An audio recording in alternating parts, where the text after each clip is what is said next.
დღეს ყაველაშვილი უნდა აირჩიო. რამე გააქვთ სათქმელი იმ ადამიანისთვის, ვისაც მეექვსე პრეზიდენტობა უნდა, თუმცა ქვეყანაში მის ლეგიტიმაციას არავინ არ აღიარებს. ყაველაშვილთან სალაპარაკო არაფერი არ მაქვს.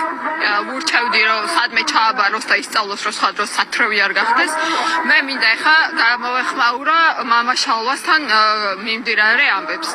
პირველ რიგში ბატონ მამაშალვას მინდა ვკითხო, აი მამა გაბრიელმა ანდერძით რო დაიბარა რომ ჭილობში გახვეულია სანაგვეზე დამკრძალეთო კუბოს გარეშეო და ასეთ რომ მოიქცნენ მერე აი ამ წმინდანის ანდერძი რო დაარღვიეთ ამოთხარეთ ლუსკუმაში დაასვენეთ ლენინივით და თითებს აჭრით და აგეთიქით დაგაქვთ ვანდალებივით აი იმ ლენინივით რო დაასვენეთ ლუსკუმაში რომლის პორტრეტიც აქ დაწვა და რომლის გამოც საგიჟეთში წაიყვანეს მაინტერესებს მამა ფარდაკეკელია ამასთან დაკავშირებით რა აზრის არის, იმიტომ რომ აი ბატონო შალვა ხალხი შიმშილით კვდება და თქვენ ფარდებს იკერავთ უკან და იმის შესაძფერი სამოს იცმოთ, რომ ხალხზე რაღაც თავეჭილება მოახდინოთ. თქვენ არ ხართ მოძღვარი, თქვენ ხართ ვაჭარი, ის ვაჭარი ხართ, რომელმაც ქრისტე გამოაგდო ეკლესია, ქრისტემ რო გამოყარა ეკლესიიდან ამ ვაჭრებმა რო გადაიცვით ანაფორები და შელაგდით ეკლესიებში. ბოდიში ერთსაც ვიტყვი.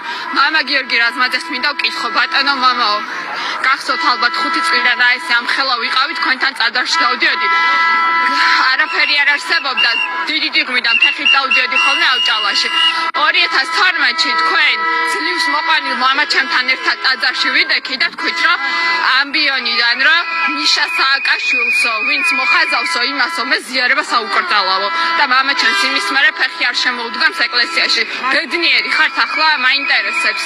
ძალიან დიდი მადლობა, მოკლედ